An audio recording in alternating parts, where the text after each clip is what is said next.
Today, we are diving into one of the most influential texts ever written, the Analects of Confucius. But here's the thing. This is not some dusty old book. You should think of it more like an emergency blueprint, a really radical guide for how to rebuild a society from scratch when absolutely everything has fallen apart. I mean, really think about that for a second. It's a heavy question, right? When all the trust is gone and the old rules just don't seem to apply anymore, what's the very first step you take to put it all back together? Now, for Confucius, this wasn't just some thought experiment. This was the real life or death problem of his time. Okay, so let's set the scene. To really get what the Analects is all about, you have to understand the world that it came from. And believe me, it was a world in total crisis. We're talking about a time in China called the Spring and Autumn Period. Back in 771 BCE, the central government, the Zhou dynasty, completely collapses. And what comes next is almost 3 centuries of just brutal, nonstop war. You have all these little states constantly fighting, backstabbing each other, and the entire social fabric is just tearing apart at the seams. And then, right in the middle of all this chaos, around 551 BCE, Confucius is born. But this wasn't just a political or military crisis. It was a moral one. It was deeper than that. Confucius looked around and saw rulers who were totally corrupt, traditions that were being completely ignored. Basically, society had lost its moral compass. No one knew what was right anymore. Now, this is where it gets really interesting. Confucius looked at all this mess and came up with a pretty radical diagnosis. He didn't think the answer was bigger armies or new laws or anything like that. No, he believed the problem was fundamentally personal, and the solution had to start from within each and every person.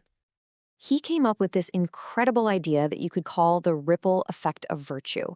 It's a totally bottom-up approach. You don't start by trying to fix the government. You start with yourself. First, you cultivate your own character. If you can do that, you can bring order to your family. And if enough families are orderly, well, then the state will become orderly. And from there, you can bring peace to the entire world.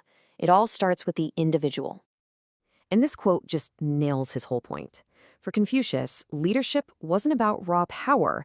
It was about being a moral example. What's so cool is that in his language, the word for to govern is almost the same as the word to make correct. So a leader's #1 job isn't to command people, but to correct themselves.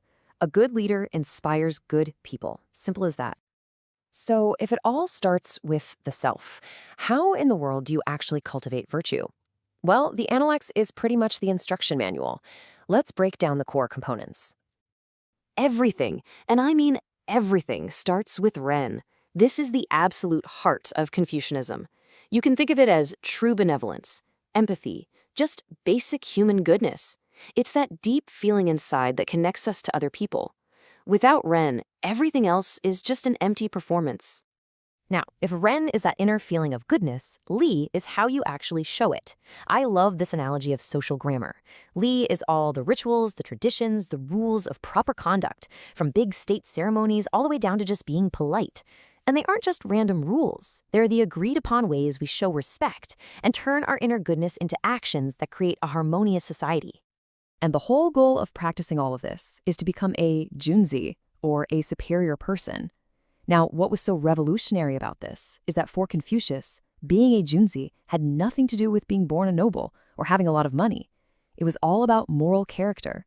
He was saying that anyone, through hard work and self-improvement, could become a moral leader.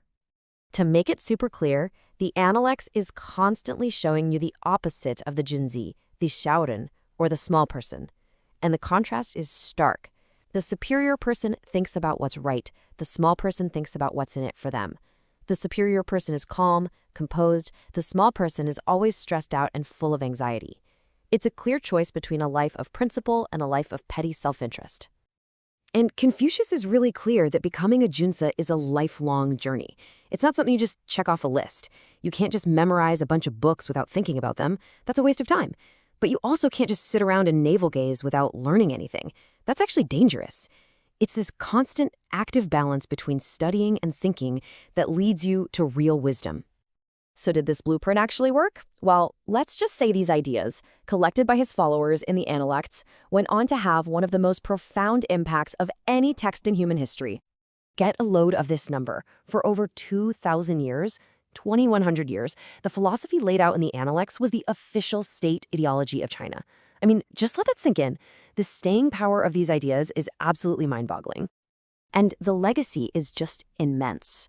We're talking about creating the world's first civil service exams based on merit. You got a government job because you were smart and virtuous, not because of who your dad was. This, in turn, put a huge emphasis on education as the main way to get ahead in life. The whole society was structured around the family as the bedrock.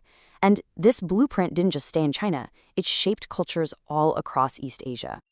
So that brings us to today. How do these ancient ideas hold up in our modern, globalized world? Well, it's a complicated conversation, and it's one that is very much alive right now.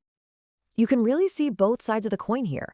On one hand, you have these incredibly enduring values, like a deep respect for elders and teachers, and this powerful belief in education. But on the other hand, critics today ask some tough questions.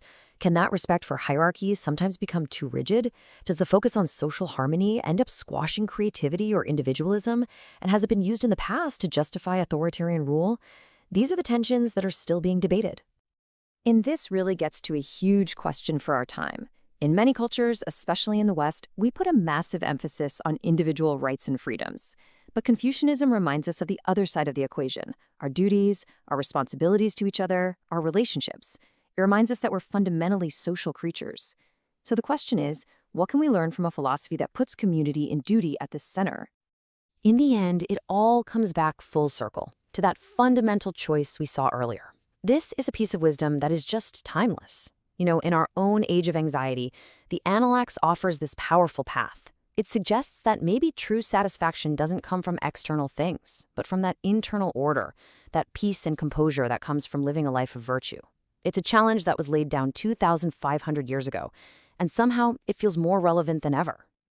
This is for entertainment and educational purposes only.